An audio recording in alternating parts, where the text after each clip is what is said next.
اور دوسرا 90 دن تک بغیر ضمانت بغیر اس کے حراست میں وہ رکھا جا سکتا تھا. اب یہ دونوں چیزیں جو دونوں دانتوں سے محروم کیا جا رہا ہے, تو یہ نیب بے اختیار نہیں ہو جائے گا اور اس کی کارکردگی متاثر نہیں ہوگی ڈاکٹر صاحب؟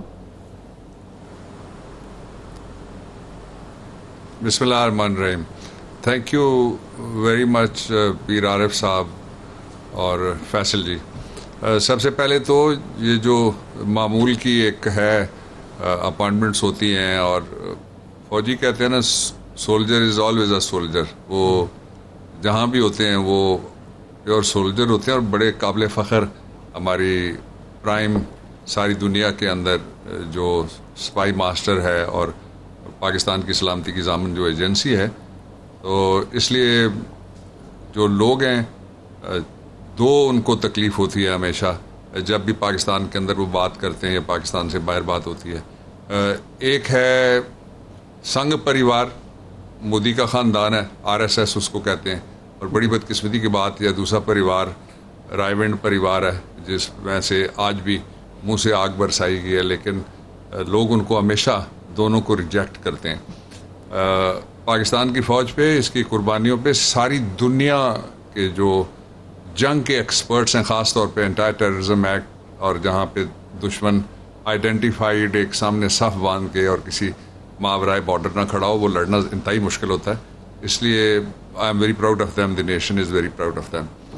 اب آ جائیے, آپ نے دانت نکالنے کا ذکر کیا. آپ کو پتہ ہی ہے کہ اردو ادب میں بھی اور عملی طور پہ دو دانت ہوتے ہیں. ایک ہاتھی کے دانت ہوتے ہیں جو کھانے کے اور ہیں اور دکھانے کے اور ہیں, اور دوسرے ہوتے ہیں دودھ کے دانت. درمیان والے جو دانت ہیں ان کی تو کوئی حیثیت کسی جگہ پہ ادب میں نہیں ملتی.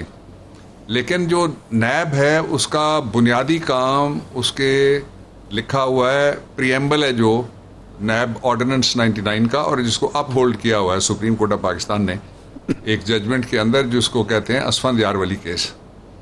تو اس میں انہوں نے کہا کہ اس کی بنیادی ذمہ داری یہ ہے کہ لوٹا ہوا پاکستان کا پیسہ اندرون ملک ہو یا بیرون ملک ہو, وہ واپس لایا جائے. دس از نمبر 1. اور دوسری بات یہ ہے کہ نیب میں سپریم کورٹ آف پاکستان سے لے کے اسلام آباد ہائی کورٹ سے لے کے لاہور ہائی کورٹ اور چاروں ہائی کورٹس, پانچوں اسلام آباد کے بعد 4 دوسرے بچتے ہیں, ان سمیت سب جگہ سے مختلف سوالات اٹھتے آئے ہیں. اور وہ سوالات آج نہیں اٹھ رہے, اشروں سے اٹھ رہے ہیں, لیکن ان کو کبھی کسی نے ایڈریس کرنے کی کوشش نہیں کی ہے. اس گورنمنٹ نے 2 دفعہ یہ کیا. پہلا جو ہمارا آرڈیننس تھا وہ ہم نے نیشنل اسمبلی سے پاس کر کے سینٹ میں بھیجا, ہماری اکثریت وہاں پہ نہیں تھی. وہ آرڈیننس پڑا مر گیا. کانسٹیٹیوشن میں لکھا ہوا ہے کہ ودن 90 days اس کو لیجسلیٹ کرنا ہے, لیکن لیجسلیٹ کرنے سے انکار کیا گیا. دوسری دفعہ اب اس کے 4 بڑے مقاصد آپ سامنے رکھیے. ایک تو یہ ہے کہ اگر کسی نے تفتیش 15 دن کے اندر کرنی ہے وہ کر سکتا ہے. انکوائری وہاں پڑی ہوئی ہے, اس میں وہ تفتیش مکمل کرے. انویسٹیگیشن کر سکتے ہیں, جب اس کو ریز کرتے ہیں اس کا درجہ, اس میں وہ کریں. پہلا درجہ ہوتا ہے نیب میں کمپلینٹ جاتی ہے تو کہتے ہیں کمپلینٹ ویریفیکیشن, لوگوں کو نوٹسز کر کے بلا لیتے ہیں. اس کے بعد پھر انکوائری ہوتی ہے جس کو اپ گریڈ کر کے انویسٹیگیشن کہا جاتا ہے. یہ 3 ان کے پاس پہلے سے چیزیں موجود ہیں. لیکن اگر کوئی نہ کرنا چاہے تو پھر لوگوں کی ضمانتیں ہو جاتی ہیں اربوں روپے میں. ایسے کیسز میں بھی ضمانتیں ہو جاتی ہیں. محض تفتیش اور ریفرنس فائل نہ کرنے کی وجہ سے ایسے کیسز میں ضمانتیں ہوتی ہیں جن کے بارے میں ملزم کھل کے ٹیلی ویژن پہ, پارلیمنٹ میں, ساری جگہ کہتے ہیں کہ اگر کسی نے میرے اکاؤنٹ میں صرف 25 ارب روپے ڈال دیے ہیں, 25 روپے نہیں سمجھیے گا فیصل, 25 ارب روپے ڈال دیے ہیں, تو آپ کو کیا تکلیف ہے؟ یہ آپ کے پاس کلپس ہیں, آپ سے اچھا گواہ کون ہے؟ آپ کے پاس کیمرہ ہے. ایک اب افیکٹو ہوگی پروسیکیوشن. اس کے بعد پروسیکیوشن کو اب پہلے جس طرح سے کہتے تھے نا بڑی انفیکٹو ہے کہ اس کا کوئی رول نہیں ہے. ساری دنیا کے اندر پہلے یہ فیصلہ پروسیکیوشن کرتی ہے. ہمارے ہاں پروسیکیوٹر جنرلز لگے ہوئے ہیں, ان کی بھی آپ کے سامنے جو ہر صوبے میں ایک پروسیکیوٹر جنرل ہے. ہر صوبے میں فالس پروسیکیوشنز ہوتی ہیں, فریولس ہوتی ہیں, فیصلے نہیں ہوتے, فیصلے ہوتے ہیں اپیل میں اڑ جاتے ہیں. تو اس صورتحال کو ڈیل کرنے کے لیے بھی ایک ہم نے یہ دوسرا میں آپ کو نقطہ بتا رہا ہوں. اس کے بعد یہ تھا کہ جو جتنے بھی جرائم ہیں ان کے لیے جو بیل پٹیشن ہے وہ ٹرائل کورٹ میں جاتی ہے. آپ بڑے سے بڑا جرم اس کا نام لے لیں, سب جرم بڑے کبھی ہوتے ہیں, ان کا نام یہاں دہرانے کی ضرورت نہیں ہے, تو ان سب میں جو ٹرائل کورٹ ہے تو یہ اختیار دیا گیا. اس کا مطلب یہ ہے کہ پیرٹی آئی ہے, لا کو ہم نے ایٹ پار کیا ہے پاکستان کی جو mainstream criminal administration of justice ہے اس کے اندر ہم نے ایک یکسانیت پیدا کی. اس کے بعد اب اگلا اس کا مرحلہ ہے, وہ مرحلہ یہ ہے کہ سپریم کورٹ نے کہا عدالتیں بڑھا دو, عدالتیں نہیں بڑھائیں گئیں. اس میں کچھ الزام کہتے تھے کہ جی لا منسٹری نے نہیں کیا, کچھ کہتے تھے جی دینے میں ججز میں تاخیر ہو گئی. اب ایک ایسا میکنزم ہے کہ جو اپوائنٹنگ اتھارٹی ہے چیئرمین نیب کا, وہ صدر پاکستان ہے. اس کو ہم نے 2 اختیار اس لیجسلیشن کے ذریعے سے دیے ہیں. ایک اختیار تو یہ ہے کہ وہ جتنے چاہیں گے جہاں جہاں پہ ضرورت ہوگی وہ ججز کی تعداد میں اضافہ کر سکتے ہیں. اور پھر ججز, پہلے یہ تھا کہ اگر کسی جگہ 40 ایڈیشنل سیشن ججز ہیں, سیشن جج صاحب ایک ہی ہوں گے, وہ اتنے کم تھے. اب ہم نے ایڈیشنل سیشن ججز کا بھی اختیار وہی ہوتا ہے جو سیشن جج کا ہے, تو وہ جج لگائے جا سکیں. اس کے ساتھ ہی ہم نے یہ اختیار ڈاکٹر صاحب یہ بڑا ڈیٹیل سبجیکٹ ہے. ایک بریک لیتے ہیں ذرا, بریک کے بعد جو اپوائنٹنگ اتھارٹی ہے. ڈاکٹر صاحب بریک کے بعد ہم چاہیں گے ذرا یہ عوام کے سامنے بھی رکھیں, ہمارے ویورز کے سامنے بھی, کہ جو ججز کا تقرر ہے, جو ریٹائرڈ ججز کی بات ہو رہی ہے, اگر وہ ان کو کہیں لگایا جائے گا تو وہ کیسے لگے گا, اس کا طریقہ کار کیا ہوگا, اور جو سرونگ ججز ہیں ان کی خدمات لی جاتی ہیں تو وہ کیسے لی جائیں گی. بریک کے بعد جانتے ہیں, ہمارے ساتھ رہیے.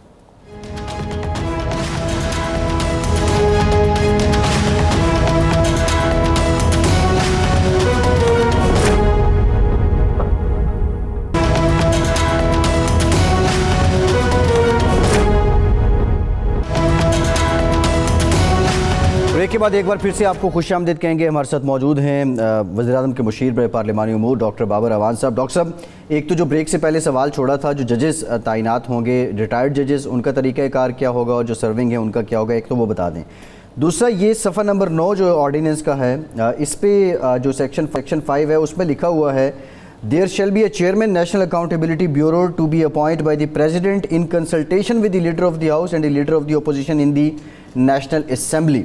اس کی ذرا ڈاکٹر صاحب وضاحت کر دیں. اب یہ جو ساری کنسلٹیشن ہوگی, مشاورت ہوگی, یہ پریزیڈنٹ انیشیٹ کریں گے یا پرائم منسٹر نے ہی انیشیٹ کرنی ہے؟ نمبر 1. نمبر 2, پہلے جو آئین میں ہے وہ یہ ہے کہ کنسلٹیشن جو بھی ان کی پاورز ہیں کسی چیز کو منظور کرنے کی, وہ پرائم منسٹر کی کنسلٹیشن اور اپروول کے ساتھ مشروط ہیں. تو اب وہ پرائم منسٹر کی اپروول اور کنسلٹیشن جو ہے وہ لیڈر آف دی اپوزیشن کے ساتھ مشروط ہو گئی ہیں. تھوڑا اگر آپ اجازت دیں تو میں آپ سے اپنی مرضی کی 2 باتیں کر لوں, پھر آپ کے سوال تو میں نے سننا ہی ہے اور ان کا جواب تو میں نے دینا ہی ہے.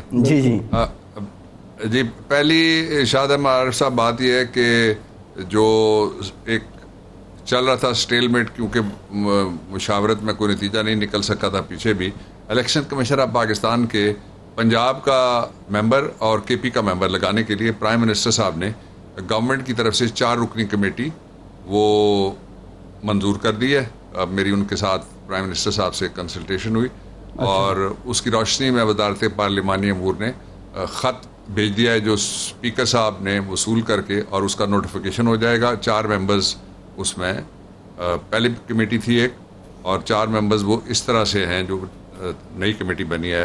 ڈاکٹر شیری مزاری ہیں اس میں, ان کا نام ہے, اسد عمر صاحب کا نام ہے, شفقت محمود صاحب کا نام ہے, اور پرویز خٹک صاحب کا نام ہے. جو منسٹر پارلیمنٹری افیئرز ہوتا ہے وہ ان سے متعلقہ ہے, جس اور کسی یہ ہمارے پارلیمنٹری افیئر سے متعلقہ ہے, تو اس میں ایکس آفیشو جو منسٹر ہوتا ہے وہ ایکس آفیشو اس کو ممبر رکھا جاتا ہے. فائنانس کا ہوگا تو فائنانس منسٹر ایکس آفیشو ممبر ہوگا اس کے اندر. اور جو دوسری بات ہے وہ یہ ہے کہ 3 اور ابھی ریفارمز آ رہی ہیں. یہ ایک بڑی اچھی کہتے ہیں نا کہ دل میں ایک لہر سی اٹھی ہے, ابھی کوئی تازہ ہوا چلی ہے. ابھی یہ تازہ ہوا ہے کہ سٹیٹس کو توڑنے کے لیے ہم نئی لیجسلیشن کر رہے ہیں اور نئے قوانین بنا رہے ہیں. میں 3 آپ کو بتا رہا ہوں جو پائپ لائن میں ہے. سب سے پہلا یہ ہے کہ تھانہ کلچر بدلنے کے لیے کوڈ آف کرمنل پروسیجر کے اندر بڑی زبردست قسم کی اور جدید عالمی معیار کی امینڈمنٹس آ رہی ہیں. یہ پہلا قانون آ رہا ہے. دوسرا قانون یہ آ رہا ہے کہ جھوٹی ایف آئی آر پہ پہلے آپ کو پتا ہے کہ 182 کا کلندرہ بنتا تھا اور کسی کو سزا نہیں ہوتی تھی. جھوٹی ایف آئی آر کرو, سال تک بھگتتا رہے, اور اس کے بعد پھر بندہ بے شک بری ہو کے گھر آ جائے, تو اس پہ سزا کا قانون یہ بھی زیر تجویز ہے. تیسری اور انتہائی امپورٹنٹ بات یہ ہے کہ جو صنف نازک ہے ہماری مائیں بہنیں خواتین ہیں پاکستان کی, ان کے لیے جو رپورٹنگ کا سسٹم ہے, اور خاص طور پہ خواتین کے بعد ہر شہری کے لیے رپورٹنگ کا سسٹم, اس کو بھی اتنا آسان بنایا جائے گا اور اتنا ڈائریکٹ بنایا جائے گا کہ کسی طریقے سے بھی دوسری طرف کتنا ہی بااثر آدمی کیوں نہ ہو, وہ رپورٹ نہیں روک سکے گا اور ایف آئی آر کٹے گی, اور 154 میں جو رپورٹ درج ہوتی ہے کوڈ آف کرمنل پروسیجر وہ درج ہوگی. اب یہ 3 نئے ہیں. میں یہاں پہ رک کے ایک بات آپ دونوں دوستوں سے اور آپ کے ذریعے 92 کے ذریعے پوری قوم سے کہنا چاہتا ہوں, وہ یہ ہے کہ سارے کہتے ہیں کہ پاکستان میں انصاف جلد ملنا چاہیے, سستا ملنا چاہیے, فوری ملنا چاہیے, لیکن اس کے لیے جب بھی قانون سازی کی کوشش کی جاتی ہے تو رکاوٹیں کھڑی کر دی جاتی ہیں. یہ قوم کا کام ہے کہ وہ اس قانون سازی کو, جو ہم نے نیب کے قانون کے اندر بھی جو گائیڈ لائنز ہمیں دیتی رہی عدالتیں, سپریم کورٹ سے لے کے 5 ہائی کورٹس تک, ان کو ہم نے انکارپوریٹ کیا ہے. اور اگر کسی جگہ پہ کوئی کمی ہے تو وہ اپوزیشن اس کے اوپر اپنی تجاویز لے آئے پارلیمنٹ میں, اس پہ بیٹھ کے کھلے دل کے ساتھ ہم گفتگو کرنے کے لیے تیار ہیں. یہ کوئی ایسا نہیں ہے کہ ہم نے باقی دروازے سارے بند کر دینے. اب واپس آئیے آپ کے سوال کی طرف. آپ نے کہا کہ پہلے پرائم منسٹر کی ایڈوائس پہ صدر چلتے تھے, کیا اب وہ ایڈوائس کا میکنزم تبدیل ہو گیا ہے؟ اس میں تھوڑا سا فرق ہے. جو کانسٹیٹیوشنل میٹرز ہیں ان میں نیب کا آرڈیننس نہیں آتا, اور اس کی جو کنسلٹیشن ہے وہ لا کے اندر لکھی ہوئی ہے. وہ لا ہے نیب آرڈیننس 1999, اور اس میں اپائنٹنگ اتھارٹی جو لکھی ہوئی ہے وہ صدر پاکستان ہے, جو نیب کے چیئرمین کو اسی کے صدر کے پاس ہی جا کے رپورٹ کرتا ہے نیب کا چیئرمین, اپنی سالانہ رپورٹ, دوسری رپورٹ ساری. تو اس لیے ہم نہیں چاہتے کہ کسی جگہ کے اوپر کوئی اسٹیل میٹ آئے, کیونکہ پرائم منسٹر کا موقف بڑا واضح ہے اس بات پہ کہ ایک ایسا شخص جس کے خلاف کچھ مقدمات فیصلے کے نزدیک پہنچے, رائی پاپ ہو گئے, دوسرے مقدمات میں ایویڈنس ریکارڈنگ سٹیج آ گئی ہے, تیسرے مقدمات ہیں انکوائری پروب انویسٹیگیشن کی سٹیج پہ چل رہے ہیں, اس شخص کے ساتھ یہ نہیں اس سے پوچھا جا سکتا کہ آپ حضرت فرمائیے کہ آپ کو کون سا شخص چاہیے جو آپ کی تفتیش کرے, اور کون جو ہے وہ آپ کی تحقیقات کرے, اور کون آپ کے خلاف ریفرنس فائل کرے, اور کون آپ کے حق میں ریفرنس وڈرا کرے. تو یہ اس کانفلکٹ آف انٹرسٹ کا ایک ڈاکٹرائن ہے جو ساری دنیا کے اندر ہے, یہ یہاں نہیں ہے. اور اس پہ ایک لاطینی زمانے کا لیٹن لا ہے, اور وہ یہ ہے کہ کوئی آدمی اپنے کیس میں خود جج نہیں ہو سکتا, یعنی کسی جگہ بھی آپ اپنے حق میں ججمنٹ نہیں دے سکتے. آپ کو یاد ہوگا کہ کوٹکنا میں بی بی کے خلاف میں وکیل تھا اس کیس میں, قیوم ملک صاحب کی کورٹ میں. جب فیصلہ آیا تو اس کو 22 کی بنیاد کے اوپر اور اس بنیاد کے اوپر اس فیصلے کو سپریم کورٹ آف پاکستان نے سیٹ اسائڈ کر دیا تھا. اس لیے ہم آگے دیکھ کے, یہ قانون کوئی 5 سال کے لیے 4 سال کے لیے نہیں, آگے دیکھ کے ہم بنا رہے ہیں. دوسرا آپ نے کہا کہ جو کنسلٹیشن ہے اس کے بعد آپ نے یہ کہا کہ یہ جو نیب کا قانون ہے, اس قانون کے ذریعے سے کیا اور افیکٹو اقدامات ہوں گے. میں آپ کے سامنے 3 اقدامات آپ کے سامنے میں رکھنا چاہتا ہوں. سب سے پہلا قدم یہ اس کے بعد اٹھایا جائے گا, جو پاکستان میں جو عدالتوں کی کمی ہے وہ, اور عدالتوں میں جو عملے کی کمی ہے, میری خبر یہ ہے کہ وہ سارا ارینج کیا جا رہا ہے اس آرڈیننس کے آنے کے ساتھ ہی.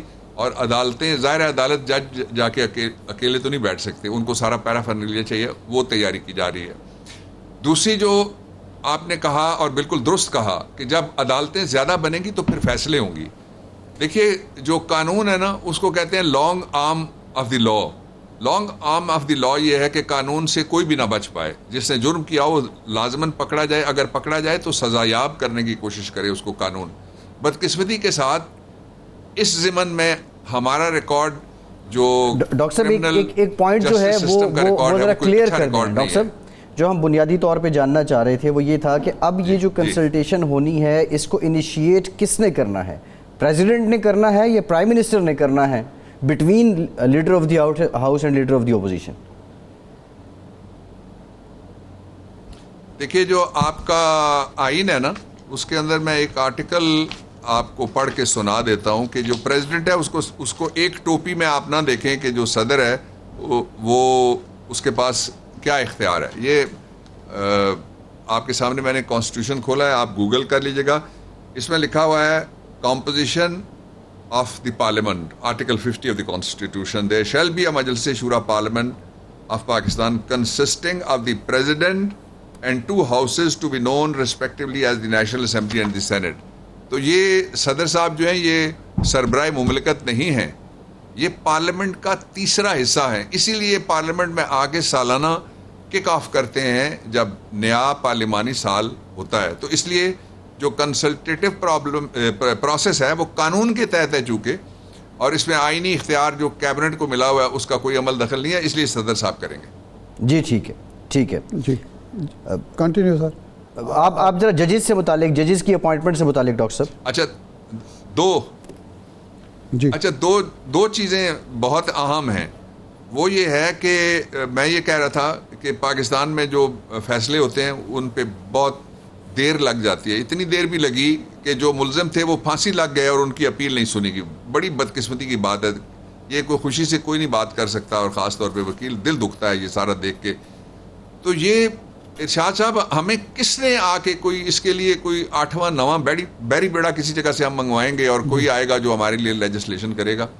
اسی مثال کو آپ سامنے رکھتے ہوئے اگر جائیں گے الیکٹرل ریفارمز میں, تو 73 سال سے کوئی الیکشن ایسا نہیں بچا جس کے اوپر سوال نہ اٹھے ہوں, لیکن کوئی بندہ لیجسلیشن کرنے کے لیے تیار نہیں ہوا. اور یہ جب سے نیب آرڈیننس آیا ہے اس میں تقریباً 4 صدر آ چکے ہیں, اور 2 وزرائے اعظم آئے جنرل مشرف کے دور میں, 2 وزرائے اعظم آئے نواز شریف کے دور میں, 2 وزرائے اعظم آئے آصف زرداری کے دور میں, اور 2 وزرائے اعظم آئے انٹرم یہ لا بننے کے بعد. یعنی 8 وزیر اعظم آئے, اور اس کے بعد 9واں وزیر اعظم ہے جو آپ کی طرف سے بھی ان کو شاباش, مبارکباد اور حمایت ملنی چاہیے کہ ریفارم ہو رہی ہے. اچھا اب مین میڈ لا ہے, یہ انسان بنا رہے ہیں سارے جو تجویز کرنے والے ہیں, کوئی کتنا بڑا بھی ہو تو وہ انسان ہی ہے نا.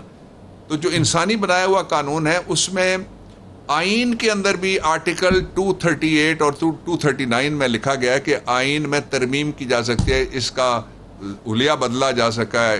اس میں 100 سے زیادہ ترامیم تب ہوئی جب میں لا منسٹر تھا 2010 میں. تو یہ اس لیے رکھا جاتا ہے کہ انسان کی بنائی ہوئی ہر چیز میں امپرومنٹ کی گنجائش ہوتی ہے.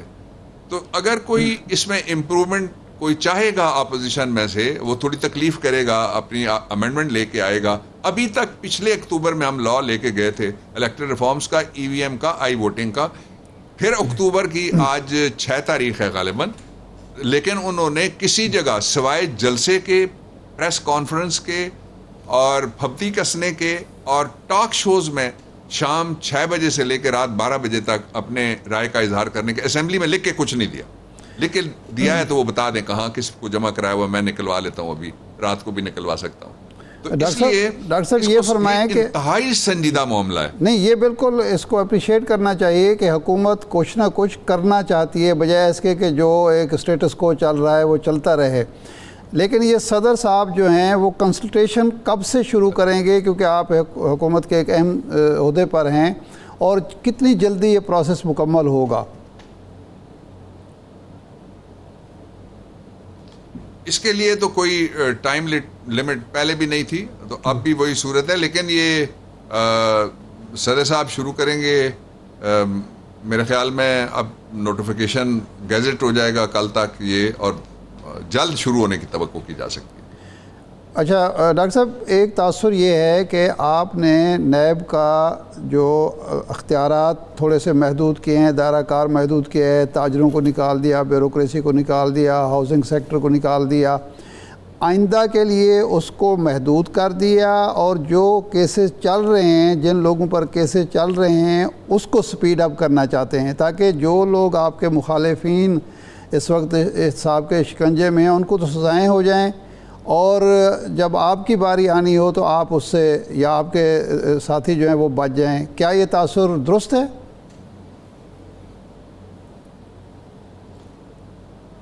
یہ بیس لیس قسم کی, بے بنیاد قسم کی ایک پھبتی اس کو میں پھر کہوں گا, یہ حقیقت پہ مبنی نہیں ہے. آپ ذرا تھوڑا سا 3 نکات میں ساری بات واضح ہو جائے گی. پہلا یہ ہے کہ اس اپوزیشن کے خلاف جو بھی منی لانڈرنگ کے کیسز چل رہے ہیں, فیک اکاؤنٹس کی بنیاد پہ یہ انویسٹیگیشن شروع ہوئی تھی. یہ آپ کو یاد ہے کون چیف جسٹس تھا جن کی عدالت میں, اور وہ کون سا ڈی جی تھا FIA کا جو عدالت میں فائل لے کے گیا, کسی اور کیس میں تفتیش ہو رہی تھی, تو اس نے کہا کہ سینکڑوں میں نے اکاؤنٹس پکڑ لیے ہیں. اس کو شاباش ملی عدالت میں ڈی جی FIA کو, اور وہ تفتیش شروع ہو گئی. پھر جو وکیل تھے سندھ گورنمنٹ کے, مالکان کے جو وکیل تھے, وہ کھڑے ہوئے, انہوں نے کہا جی ہم اپنا موقف دینا چاہتے ہیں. تو چیف, میں بھی کورٹ میں تھا کسی اور کیس کے لیے, میں پیش ہو رہا تھا, تو انہوں نے کہا جی آپ کا تو ابھی نام ہی نہیں آیا. انہوں نے کہا نہیں, ہماری حاضری لگائیں, ہم موقف دینا چاہتے ہیں. اچھا, یہی ہوا جب ان سے پوچھا گیا لاہور والوں سے, تو انہوں نے بھی یہی کیا, ان کے بھی وکیل کھڑے ہو گئے. تو اس لیے یہ کیسز تو ہم نے نہیں بنائے, یہ کیسز تو اس دور میں جو منی لانڈرنگ اور فیک اکاؤنٹس کی اس دور میں جو تفتیش ہوئی تھی, اسی کے ابھی تک بچے پیدا ہو رہے ہیں. اس لیے کہ اتنی بڑی رقمیں ہیں جس کا حساب نہیں لگایا جا سکتا. ایک دوسرا یہ ہے کہ کیا یہ جو احتساب کا ادارہ, جب یہ کہتے ہیں نا جی کہ ان کے لیے تو جو تاجر نکلے کس طرح سے, جو یہ بھی ابھی بغیر پڑھے تبصرہ کسی نے کر دیا ہے, جو ٹیکس کے جتنے بھی کیسز ہیں وہ سارے کون ڈیل کرتا ہے؟ قانون میں لکھا ہوا, فائنانس ایکٹ میں ہر سال ہم لکھتے ہیں FBR کرتا ہے. تو ہم نے کہا ہے وہ کرے. جی ہاں. اور اس سے پہلے مشرف کے بعد ایک گورنمنٹ آئی جس گورنمنٹ نے یہ کہا کہ بینکرز کو ہاتھ نہیں لگایا جا سکتا. پہلے آپ اسٹیٹ بینک آف پاکستان سے پوچھیں گے, وہاں ایک کمیٹی بنے گی, وہ پھر آپ کو بتائیں گے کہ اس بینکر نے کچھ کیا یا نہیں کیا. ان کو تو پہلے ہی ایگزمپشن دے دی گئی تھی. تو اس کا مطلب تھا کہ پھر چھوٹا تاجر پکڑا جائے گا. اس کا مطلب یہ تھا کہ جو بے وسیلہ آدمی ہے وہ پکڑا جائے گا. ٹیکس میں بڑی بھرپور قسم کی سزائیں, اور FBR کے پاس اب جو اختیارات آئے ہیں ان میں بہت لمبے چوڑے اختیارات ہیں, انکلوڈنگ منی لانڈرنگ سے بھی پارشلی اس میں آ جاتا ہے. ایک کام یہ ہوا, اس میں کس کو علیحدہ کر کے ہم نے رعایت دی ہے.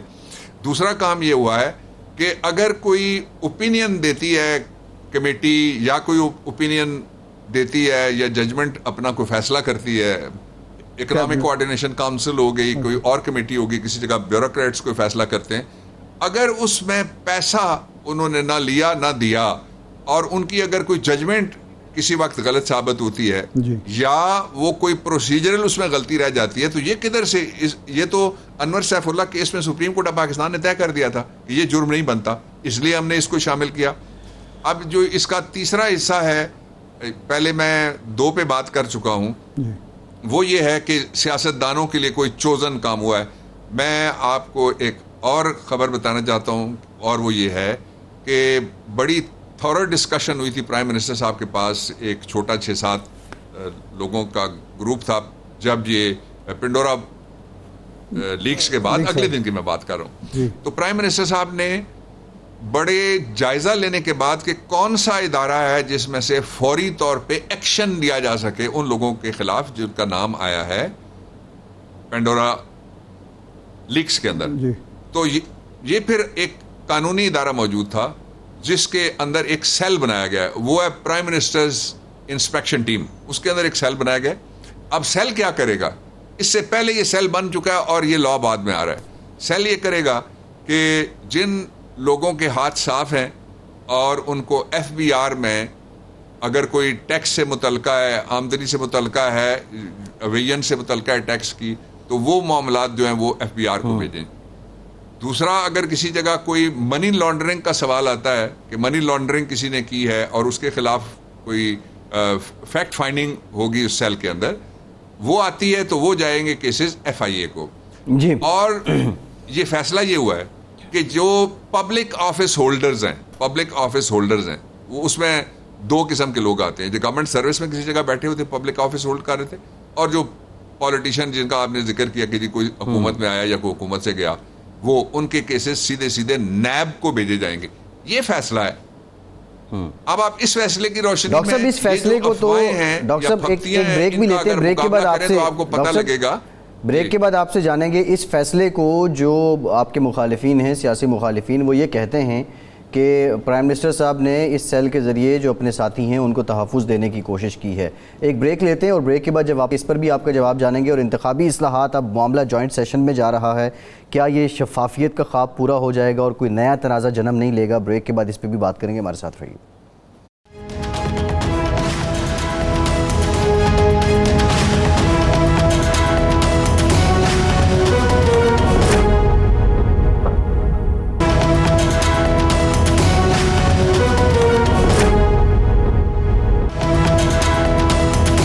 بریک کے بعد ایک بار پھر سے آپ کو خوش آمدید کہیں گے. ڈاکٹر صاحب, آپ نے کہا کہ جو خصوصی سیل قائم کیا گیا ہے یہ پنڈورا لیکس پہ, لیکن اپوزیشن یہ کہتی ہے کہ یہ اپنے لوگوں کو تحفظ دیا جا رہا ہے, اور اس کی دلیل وہ یہ دیتے ہیں کہ نواز شریف صاحب نے تو خود خط لکھ کے عدالتی کارروائی کی استدعا کر دی تھی اور وہ اپنے آپ کو پیش کر دیا تھا. یہ تو پرائم منسٹر جو وہ لوگ جو آپ کے قریبی ہیں, حکومت میں ہیں اور حکومتی ادارے ہیں, ان کے خلاف تحقیق کریں گے. ہاں, شاہد خاکر عباسی صاحب یہ کہتے ہیں کہ جناب والا اس وقت عمران خان صاحب کا مطالبہ یہ تھا کہ جب تک تحقیقات مکمل نہیں ہوتی یہ لوگ جن کے نام آئے ہیں وہ اپنے عہدوں سے الگ ہو جائیں, جب کلیئر ہو جائیں تو واپس آئیں. تو اب اس وقت دوہرا معیار اپنایا جا رہا ہے. دیکھیں, پہلی بات یہ ہے کہ ابھی خبر ایک صحافتی ادارے نے یا نان پروفٹ آرگنائزیشن نے دی ہے, تو جو ریاست ہے اور سرکار ہے اس کا کام ہے کہ وہ بیٹھ کے اس کے اوپر ابتدائی اپنی کوئی رپورٹ مرتب کرے یا ابتدائی فیکٹ فائنڈنگ کرے. ٹھیک, نمبر 1. نمبر 2 یہ کہ جو نواز شریف صاحب کا مقدمہ تھا وہ تو تاریخی مقدمہ ہے. انہوں نے, آپ کو یاد نہیں, اپنے ایاز صادق صاحب کو کہا تھا جناب اسپیکر میرے والد صاحب نے کمر باندھی اور پھر دبئی کے صحراؤں میں انہوں نے محنت شروع کی, وہاں سے ہم عزیزہ مل بنائی, وہاں سے ہم, یہ ہیں وہ ذرائع اور وسائل جن سے ہم نے فلیٹ بنائے. وہ عدالت کو کیوں نہیں بتاتے جو انہوں نے ایاز صادق صاحب کو بتایا تھا؟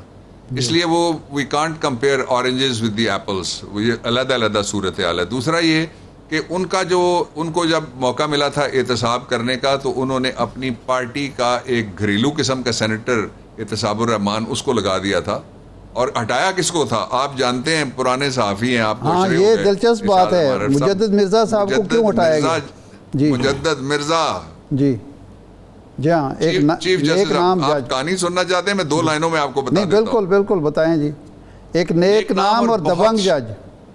اچھا, کردار سے بھی دبنگ اور بڑے وجیح آدمی تھے وہ, شکل و صورت سے بھی, اور کردار بھی ان کا ویسا تھا, زبردست قسم کا.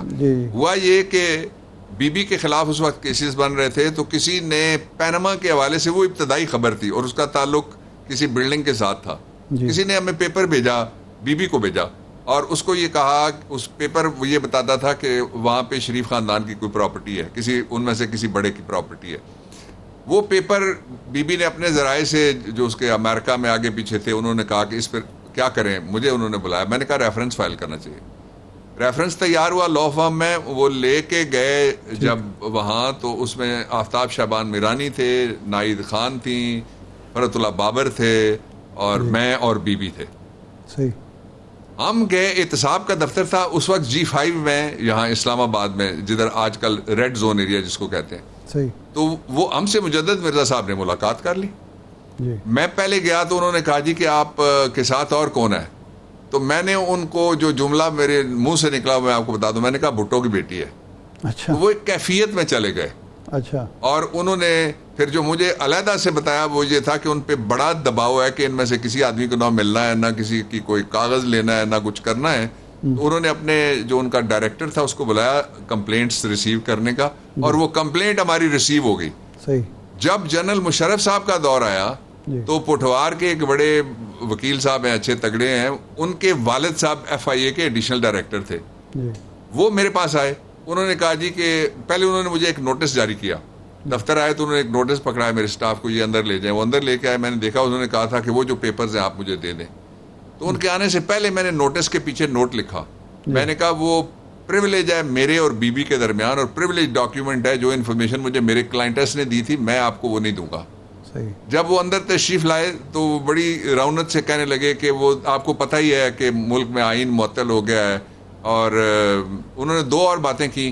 تو میں نے چھوٹے بھائی کو بلایا جو وکیل ہے, اور دوسرے سٹاف کو بلا کے کہا, میں نے کہا صاحب کو سیڑھیوں سے اتارو. اس وقت کی اپوزیشن لیڈر کو احتساب کے ادارے میں جانے کی وجہ سے احتساب کا چیئرمین جو چیف جسٹس رہے تھے ملک کے سب سے بڑے ہائی کورٹ کے, ان کو ہٹا کے انہوں نے لگا دیا اپنے گھریلو ٹائپ احتساب الرحمان کو. تو یہ اتنی نہ بڑا باقی دامہ کی حکایت, ارے دامن کو ذرا دے, ذرا بندے کبا دے, اپنے ان کو گریبان میں جھانکنا چاہیے. اس سے زیادہ اور فوری ایکشن نہیں ہو سکتا جو پرائم منسٹر صاحب نے اس کو رپورٹ کو ویلکم کرنے کے بعد. اچھا, ایک اور مجھے یہ بتائیے ارشاد احمد عارف صاحب, ان لوگوں کے لیے آپ کیا سزا تجویز کریں گے؟ میں کوئی آپ سے فتویٰ نہیں مانگتا, جنہوں نے یہ کہا تھا کہ عمران کا نام آئے گا اور نہیں آیا.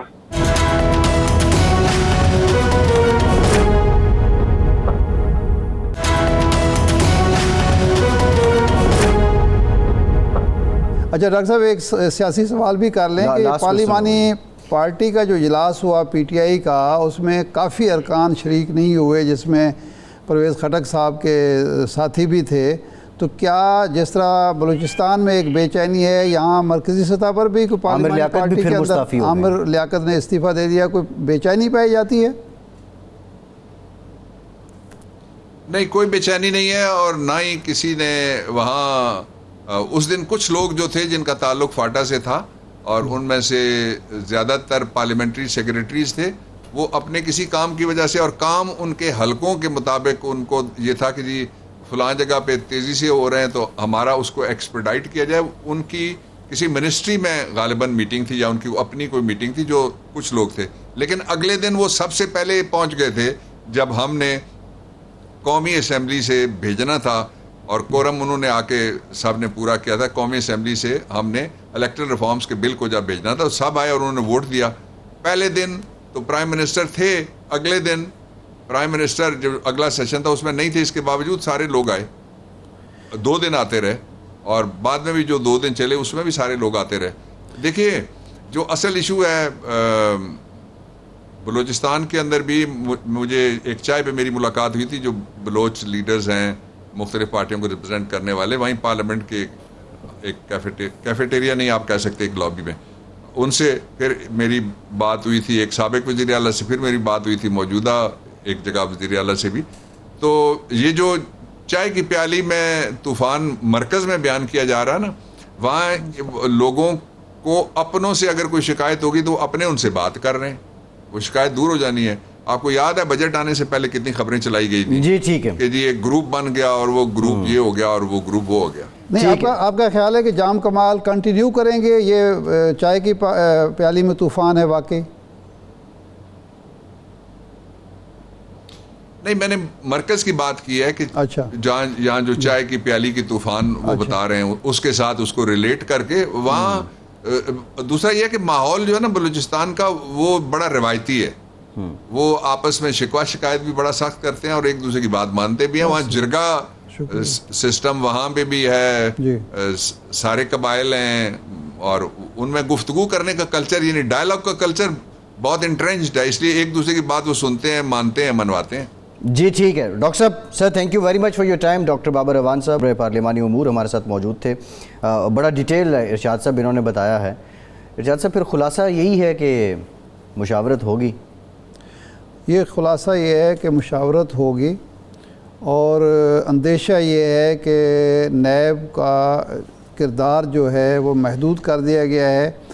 اگر تو اس کا مقصد واقعی یہ ہے کہ بیوروکریسی بغیر کسی ڈر کے، خوف کے، خطرے کے کام کرے، تاجر کو، بزنس مین کو، بزنس کمیونٹی کو کسی قسم کی تحفظات نہیں ہونے چاہیے، اور وہ ملک کے اندر معیشت کا پہیہ چلے، اگر مقصد یہ ہے کہ نیب اپنے آپ کو ایک خاص دائرہ کار میں رہ کر ڈیلیور کرے، تو پھر اچھی بات ہے، ہونا چاہیے۔ لیکن یہ ہم نتائج سے معلوم کریں گے جب ہمارے سامنے کچھ آئے گا۔ لیکن بظاہر جو نیب کے حلقوں میں جو میری اطلاعات ہیں وہ یہ ہے کہ یہی تشویش پائی جاتی ہے کہ موجودہ جو کیسز ہیں ان کو سپیڈ اپ کیا جا رہا ہے، اور آئندہ کے لیے اس کا کردار جو ہے وہ پہلے کے مقابلے میں محدود کیا جا رہا ہے۔ ایسٹ بیونڈ مینز کا کیا ہوگا، جو بلٹ ان فیچر ہے نیب کا، اور تقریباً تمام ہی کیسز پہ لاگو ہوتا ہے؟ دیکھیں، ایک چیز جو نیب کو